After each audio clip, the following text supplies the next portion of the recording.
ټیک ټاک خو اصل شي خبره دا ده ټیک ټاک سړی ډېره چې نه څه وایي ها خیر څه ویله خو خامخا دې وغواړي دا کیما نن سبا ټیک ټاک دی او دا خلک یې کوي په دې کښې قسمه قسم تورسارې دي زنانه دي خرافات دي بکاسات دي دې په حرمت شه خو شاک نشته په حرامولو کښې او بل دا مجاهرین دي یار دا اعلانیه د ګناه دعوت خلق ته ورکوي الله جل شانه په دې خال کې د جنت بے هاروم دی حدیث شریف شردرین مجاهرین سزا ده او بیا افسوس په دا دیر شي چې یوه ټیک ټاکره وي قتل خو میش د چا د قتل قایل نه وي شریعت یې قایل نه دی ځکه چې لا یجوز قتل امرئ مسلم الا بطلاق او بیا چې کله جایز وي هغه د سټیټ چارو هر سړی که داسې قتل جایز شي والا پله لګیا وي سره وژني و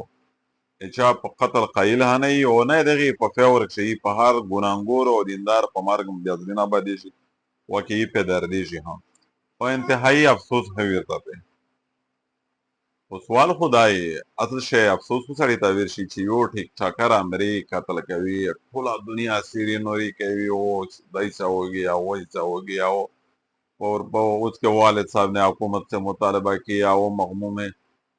په دې کښې څو نقصانات دي یو نقصان خو دا دی چې دا دومره په دې ملک کښې پوکې هستې لوړې چې د هغې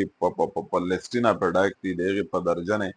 نمینه دي په لیسټینه ایښ دي مفتیون دي علما دي شیخ الحدیثون دي قومي ایلډرز دي مشرون دي او مطلب بېګناه خلک دی هدې نه قاتل څوک نسی نه لب ام بس قتل کر نه معلوم کې لیست میں ډال او نه په دا باندې څوک دره واویلا کوي او نه په دا باندې څوک دمره سټینډ وخلي آیا دی فحاش او باش بدماش بے حیا خلک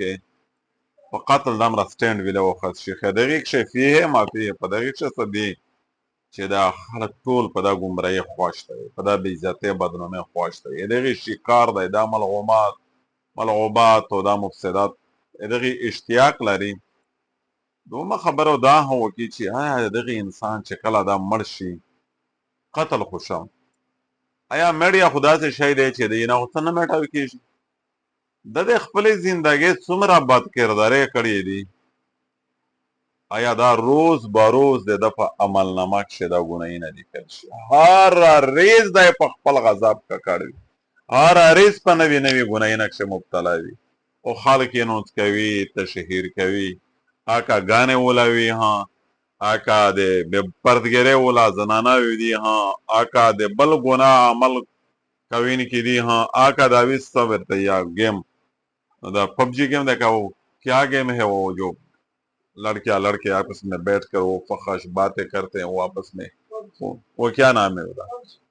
बात का دا شی دی دا روزمره او دا ګناهونه په دې پسې لیکل شي دو بیا په قبر کښې غضوب وي په آخرت کښې وي غضوب آیا موږ دې خلک په آخرت نه وځورېږي دې خلک په قبر موږ نه وځورېږي په همیشه زندګي موږ دې خلک سوچ فکر نه وکړي سوال دا ته دا دی چې دا بله خبره ده چې په دا کښې جایز ناجایز خو درکنار دا خو ډېره غوټه کیسه ده که جایز په ناجایز ول وړو والا غږېږي نه هر انسان د ذات ته پوره دا شی ډېر نقصاني دی بس چې مړ شوی خو مړ شولې دا خو هر شی پوته شولې تو همیشه دې پوره ته په دایمي ګناهي نه کښې ډیب شولې دې په چار دو چې میږ یې مخالفت وکړي دې افضل افضایي نه وکړي دې ته بد ووایي په دا ښه کمنټ نه وکړي او دې ته مطلب میش تو سے لایک نه کیویر ویورز نه کیویر دغه حوصله شکنی وکي او خامخا دا خو مسلمونه بیلډ ته خطاب په دا شو قسم واقعات کیږي او چون کې بینګ یا مسلم امی شر خو تر دعوت پورا دو او حیثیت مې دعوت پورا دی تر دینه مخ مشته حق جوړیږي نه او دا نه چې خالی په دا تنقید نشته همیش په کتو بکشه په قسم سره چې په همیشه زندگی مې د هر چا بیا دا زړه خوشي شي ویلې ده یا همیشه زندگی بربوده شي همیشه زندگی دا په خوره شي او دا نه چې هر څوک د ګناه چار کوي دا یې اعلانیه کوي میډیا تاویر کوي خلک په مخ شي کوي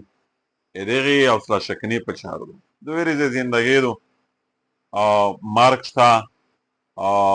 اذا جاء اجلهم فلا يستقدمون ساعه ولا يستاخرون. نو دغه انتهایی مخالفت په چار دی ټیک ټاکرز ټیک ټاکرونه د عملیات د پانا ورسته چې مړه شي د مړه خو څوک پانا ورسته په دا ویر ټانډیر د شب بچ کرا کول نوري په غذاب کا کړهوي نوري په سازوګونه مستخی ګرځوي چار دورو غاریز چې نن انسان غوړه وغځوي چې علامونه خطوی شوی د ګناي نه خښوي دي زه په خپل ګناي ته باګاری مزید زدا بد عمل نه کوم.